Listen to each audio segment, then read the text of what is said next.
Salut à toi. J'espère que tu vas super bien, ta famille aussi. Moi, c'est Dr Irénée Foti, médecin neurologue et généraliste. Alors, aujourd'hui, j'aimerais te parler encore de quelque chose. Il s'agit de l'épilepsie. Comme je l'ai dit précédemment, l'épilepsie, c'est un thème assez rare, mais assez large, autant pour moi. Mais aujourd'hui, j'aimerais te lever l'équivoque sur quelque chose. Alors, en dessous de cette vidéo, tu trouves un lien pour t'abonner à ma chaîne YouTube, ou aussi tu trouveras sur ces chaînes YouTube, tu trouveras plein d'autres vidéos par rapport à la santé. Alors, j'aimerais te dire, une crise épileptique ne signifie pas l'épilepsie. L'épilepsie, c'est la maladie.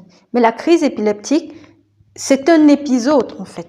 Avoir une seule crise épileptique dans votre vie ne pose pas le diagnostic de la maladie de l'épilepsie en fait. Alors, tout ce qui crée une stimulation exagérée du cerveau peut vous créer une crise épileptique.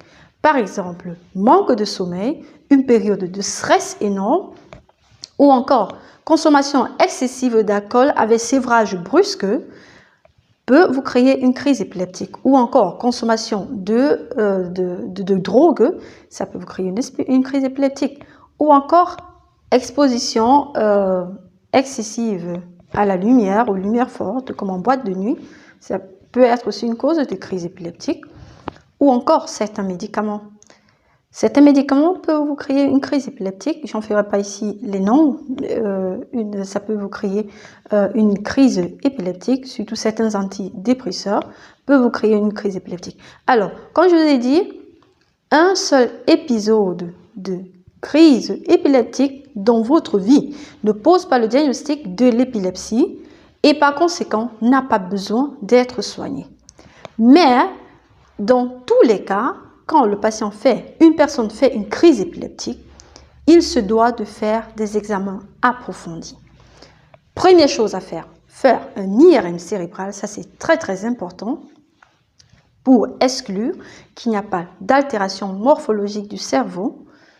Comme je vous ai dit, ça peut être des tumeurs, ça peut être une tumeur qui fait son apparition comme ça peut être une hémorragie cérébrale, ça peut être aussi dans le cas d'un AVC. Alors, il faut exclure ces choses-là, faire des examens de sang pour regarder s'il n'y avait pas d'altération.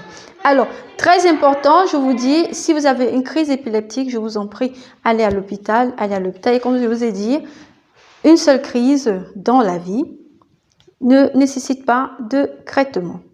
Ça ne nécessite pas de traitement. Ok, ça c'était tout pour l'équivoque.